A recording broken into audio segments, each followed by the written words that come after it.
Hi,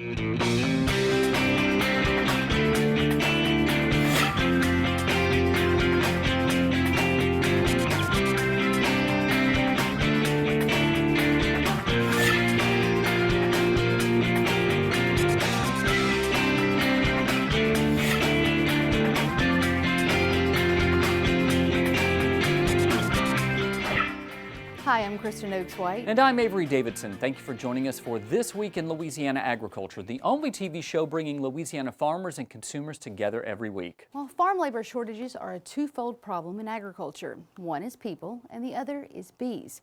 Pollinators are critical to the food we eat, and many farms are working to help alleviate the shortage of these tiny workers. This week, TWILA's Neil Melanson travels to Ligon Farms in Clinton, where they're growing habitat to help the hives. The fields here at Ligon Farms are more than just a pretty backdrop. This 130-acre tract near Clinton is a workplace, and here's the farm laborers. Isis Longo is showing her honey-making process to a group of NRCS specialists who have helped continue this third-generation farm. I started keeping hives when I was, well, too young to remember, with my mother actually on a different property. Did that for a few years until I believe it was the mites kind of knocked the bottom out of our honeybee business. And then I didn't keep bees again until about 10 years ago. I started keeping bees because a beekeeper talked me into it, tricked me into it, really. These fields aren't just all natural, they're all Louisiana. Longo has been collecting native seeds from roadsides to replant this former pasture. All these years, I guess 20 of them, I've been saving seed off the highway rows or anywhere I saw seed that I could legally gather it, stop and ask a landowner, that sort of thing. Save it, put it in those prepped areas, just a little square at a time, really anything you can use to kill the ground, tin, old rugs, whatever, and you'd be amazed at how quickly these native plants will colonize those areas, and then you're increasing your seed source basically year by year.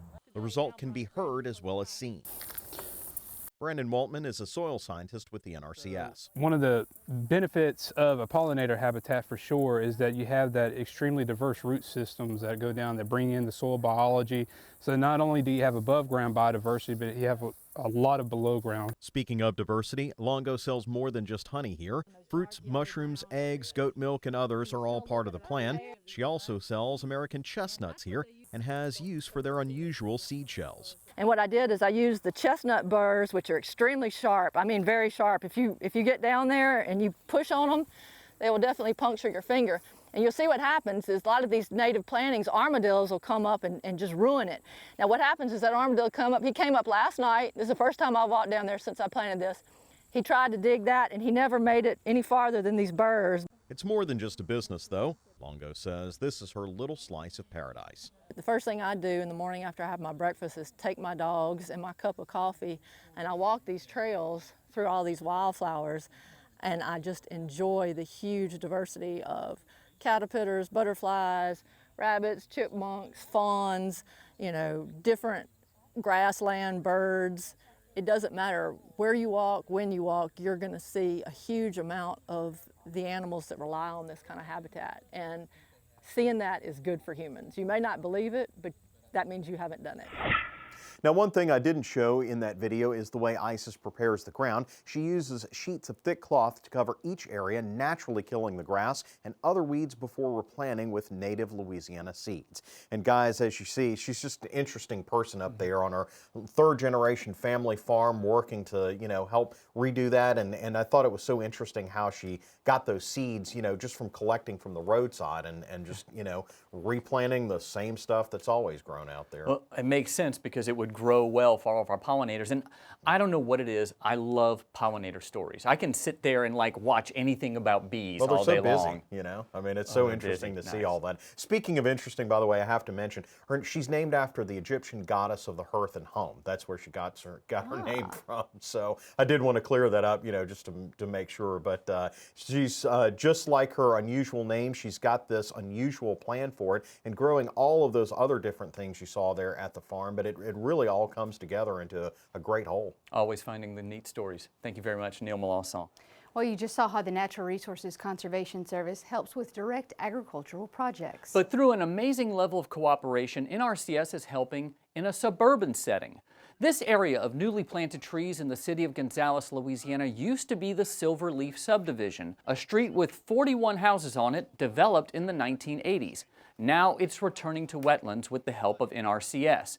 Gonzales Mayor Barney Arsenault says following the flood of 2016, partners came together to buy out all of the homeowners here and ensure no one builds here again. That's because some residents, like Ann Joseph, flooded more than 5 times in 22 years. Joseph says she was one of the lucky ones who did not flood every rain event.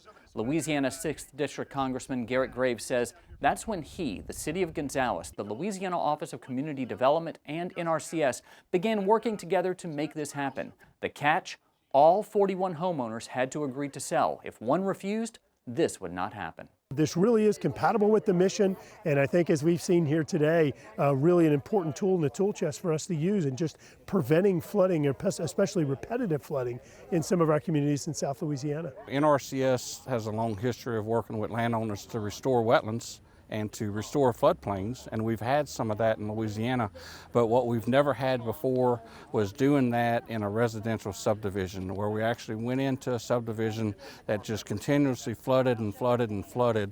You know, a subdivision that probably should have never been developed, should have never been taken out of a wetland to be developed for residential property. That's what made it very unique. They're looking at other places in the state with similar situations to use the same tactic to help people get out of flood-prone areas. And in case you're wondering, all of the residents found new homes in areas that do not flood, and I'm told they all stay in touch. So really good ending to that story. The ratoon, our second harvest of rice across South Louisiana, is just about wrapped up. For farmers in South Louisiana, this is crucial. As TWILA's Craig Gautreaux shows us, growing conditions for the second crop were much better than the first crop, and yields are proving that. Many South Louisiana rice farmers grow a second crop of rice from the leftover stubble from the first crop. While yields aren't as high as the first crop, an excellent second crop can approach yields of nearly 50% of the first crop. Yields have been anywhere from the upper teens to the low 20s or mid 20s for the majority, with some even going as high as 30 barrels. A barrel is 162 pounds of rice, so some second crop fields are producing more than 4,000 pounds an acre. With improved rice varieties, farmers are taking a more serious approach with their second crop. In the past, a lot of second crop, we just cut first crop and whatever came. Now they're actually fertilizing and doing a better job of making it a real crop. Some fertilizer prices have more than doubled in the past 12 months, which may lead to some rice acres being lost to other crops. The switch will be more pronounced in northeast Louisiana. I think it'll impact it more in the northern part of the state where they have some other crop options. But in South Louisiana, we really don't have a lot of options. We may see a few acres go into soybeans where they can. Many rice fields have been flooded to prepare for the upcoming crawfish season. Research at the LSU Ag Center is looking at the effect second crop harvest has on crawfish production. Crawfish prices have been fair to high. There's been a big demand for crawfish production. So we've seen less acres being put into second crop production and more going into crawfish production. The old adage in rice country is the first crop pays for itself and the second crop is for staying in business. With the LSU Ag Center, this is Craig Gautreaux reporting. Approximately 25% of Louisiana's 450,000 acres of rice are harvested twice. Many of the rice acres in South Louisiana that are not second cropped are quickly transitioned into its other role as crawfish habitat. While Louisiana is mourning the loss of a true agricultural leader, Linda Zonbrecker. Not only was Zonbrecker a 2019 inductee into the Louisiana Agriculture Hall of Distinction, she was a coastal issues advocate, a champion for the rice industry, and broke the glass ceiling by becoming the first woman elected to the Louisiana Farm Bureau Executive Committee. I never dreamed of any such recognition. That was Linda Zonbrecker when she was inducted into the Louisiana Agriculture Hall of Distinction in 2019, a recognition well-deserved following a lifetime of service to agriculture, the rice industry, and Louisiana Farm Bureau. She bled Farm Bureau in everything she did, and she always did it with the right intentions and for the right purposes. Evangeline Parish rice farmer Richard Fontenot now holds the seat Zonbrecker held on the Louisiana Farm Bureau Executive Committee. third vice president. And I told her, I said, I'll never be able to fill your shoes or heels, as someone would say. I said, but I'll be an advocate, and she told me she'll let me know if I need to be redirected at any point in time.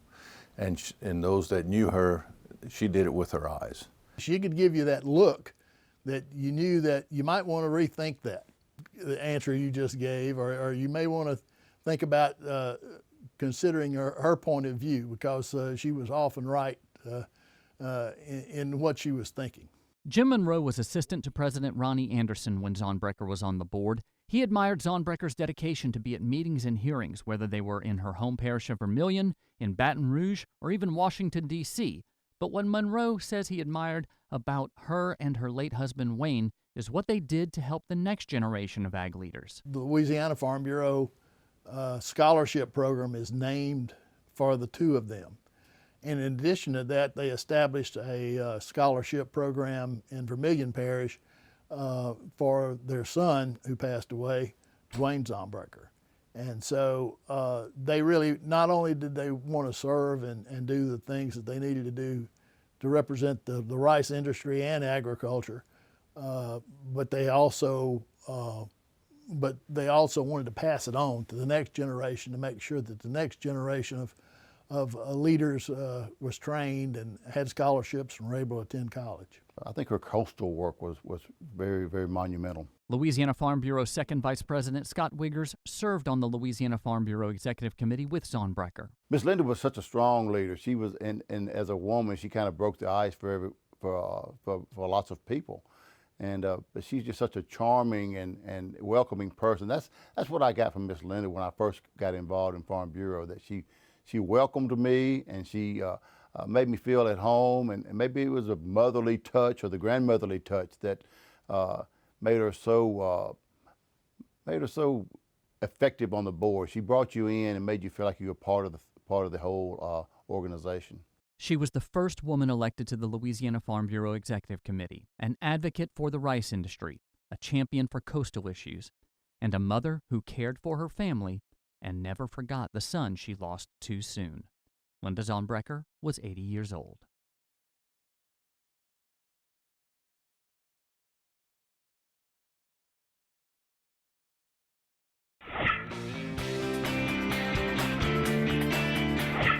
Over the next couple of weeks, we're going to begin looking back over the past year in Louisiana agriculture. And Avery, it seems like just yesterday that we were under a sheet of ice across the entire state. It does, but that was actually back in February when winter storms Uri and Viola brought severe freezing to our state. The cold affected many in agriculture, from the row crop farmers with wheat in the ground to the cattlemen with frozen water troughs and many in between. Our coverage began with Grant Parish farmer Ryan Yerby. He had cows delivering new calves into the world in this pasture, and his water troughs were frozen solid. In his field, rows of sprouting wheat struggled in the cold, causing concern the crop would not survive and make it to harvest. Without having the snow in front of the cold weather and getting the ice first, we're kind of worried about the wheat being at the stage it's in, that the growing point was exposed to the ice and caused some pretty significant damage to the crop. We're still 10 to 12 days out from really knowing how badly damaged it actually is. The crawfish industry came to a halt also with muddy conditions and frigid waters. Alan Lawson farms rice and crawfish in Crowley, and he says the crawfish simply were not moving, and weeks of crawfish harvest were lost to the storm. You can't send somebody out in this weather. It's dangerous in those boats. It's slippery, it's icy, it's cold. You know, and then you're not going to catch when the water's this cold. They're just not going to move. Not going to catch anything. Just because we've lost a week here in the peak part of the season doesn't mean we'll get it back at the end. Because when the weather gets hot, the crawfish will bury and the season's over. When the winter storm settled into Louisiana, sugarcane harvest had just finished, but there were many acres of newly planted sugarcane affected by the freeze. According to LSU Ag Center sugarcane specialist Kenneth Gravois, Louisiana's sugarcane crop came out with minimal damage. He says the state's northernmost acres of sugarcane were most vulnerable due to freezing temperatures. But better varieties and short-lived freezing temperatures meant this year's crop escaped any major damage from the event. That's a welcome piece of good news in this coverage. The livestock and poultry industries were severely impacted by the winter storms. The LSU Ag Center estimates animal deaths alone accounted for more than $6 million in losses. Infrastructure damage to barns, poultry houses, and equipment account for nearly 70% of the $110 million of the winter storm's total estimated impact to agriculture. And the man who coordinated all of that research is Dr. Kurt Guidry with the LSU Ag Center.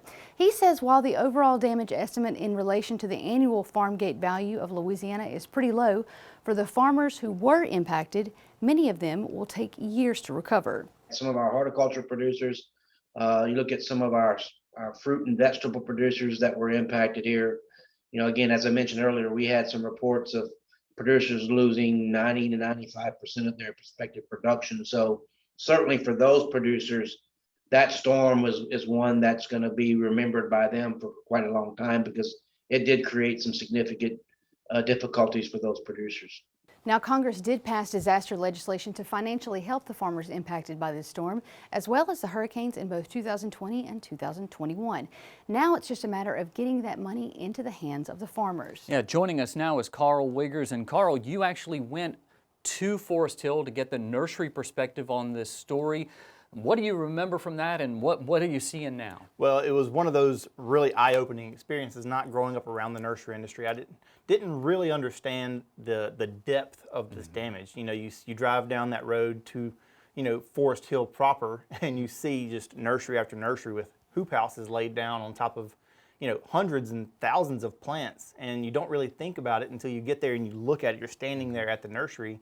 Every single one of those plants has a dollar amount, and it has time attached to it, has hands that have put those plants in those pots, and it's just a lot to lose, and it's a lot to clean up also. Now, you could see the impact this summer at your local nurseries because that trickled over to them because they didn't have any inventory. They said all of the nurseries that were damaged, right. You know, we don't have any roses, we don't have any azaleas, and all these different things they were short on. So that hit across the area. Yeah, and you just said about Dr. Kurt Guidry, some of these will take years to overcome, and that's the case with a lot of these trees were lost that are 5, 8, 10-year growing. Like they were huge trees, and that's a lot to replace that they're just gone. So it's really a lot. And when you look at it now, driving through Forest Hill, you know, back in March, you didn't really have to look hard to find the damage. Today, you can still see the remnants of that damage, maybe in the form of fresh plastic on new hoop houses or some greenhouses that aren't fully rebuilt yet.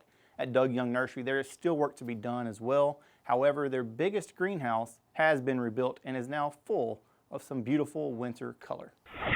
This was the scene in March of 2021. This structure could not withstand the weight of ice from the winter storms that hit Forest Hill in February. Here is what that greenhouse looks like today.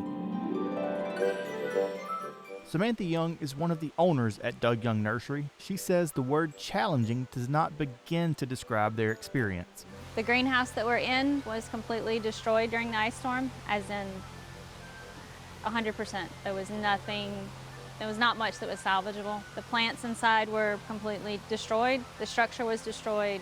Everything was destroyed. After months of hard work, this brand new greenhouse is back in operation and full of hope. We still have a lot of damage that we have not been able to fix. We still have greenhouses down, smaller greenhouses on much smaller scales. I don't know when we'll be officially finished getting everything back the way it was, but this is definitely a nice start. It's just awesome, like looking at it. A couple of weeks ago when it finally started turning red, it brought kind of a new life to the greenhouse, and it showed moving forward, because with all the bad things that happened last year and the year before that with the hurricanes, it was a nice promise for what hopefully the future will bring. Young says the demand for plants right now is higher than they can keep up with while still rebuilding from the storms. The demand is way higher than the supply right now, and it's probably going to be that for the next couple of years. We just try our best to keep propagating, keep going, and have things available that people want. But again, you never know from year to year or even from month to month what that's going to be. Understanding those customers is only part of recovering from the storm. Looking ahead, she's trying to remain positive, knowing a storm in Louisiana can always be around the corner. I used to not be quite as nervous, but after last year, Yeah, and it came out of nowhere. I mean, it wasn't even that cold before it was cold, and then when it was cold, it was really cold for a really long time.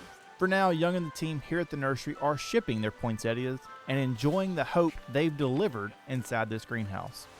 How can you not be happy standing here with this? There's always a light at the end of the tunnel to a certain extent, even though in February it didn't seem like there was a light at all. The tunnel was destroyed, but now the tunnel is red, bright red. In Forest Hill, I'm Carl Wiggers for This Week in Louisiana Agriculture. And as you can see, Carl did not bring any poinsettias for our set, for our homes. He's now officially on the list. Okay, the short one, buddy. Now, if you're looking for some winter color like they have there at Doug Young Nursery, you may need to look closer to home because almost all of those in that greenhouse already accounted for. Still to come on TWILA, a reminder of what it was like during the 2021 ice storm. Stay with us.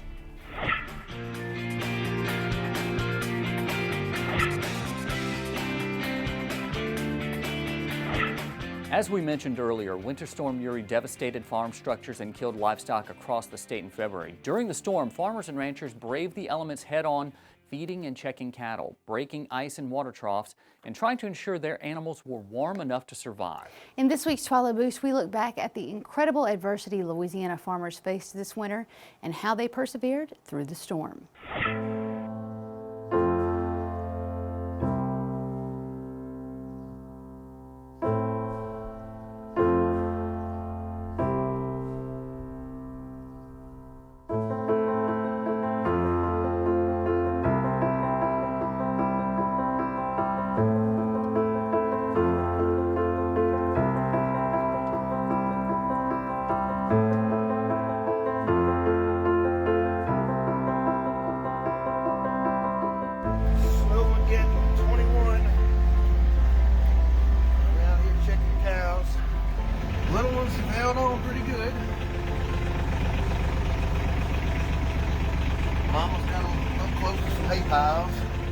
Everyone looks at and we're unloading the hay. They can either eat it or lay on it, face it, whatever they want, but that's something for them.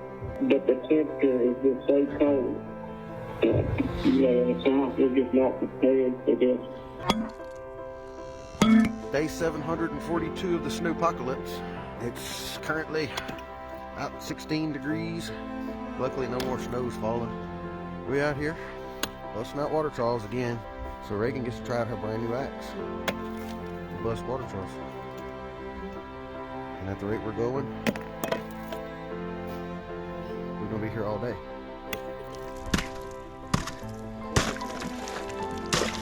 I don't remember anything as widespread as this disaster is. And I can remember a few here and there, but no, I don't remember anything this widespread, covering the gamut of beef cattle operations, poultry operations, row crop operations. I mean, it didn't discriminate. That band of snow and ice that came across here, it wreaked havoc for sure. Yesterday, we lost 16 and we saved 1. And that's pretty much been the case since Sunday night. Since that north wind started blowing, it's sleeting and snowing. But my gosh, this week it's been mentally draining, emotionally draining.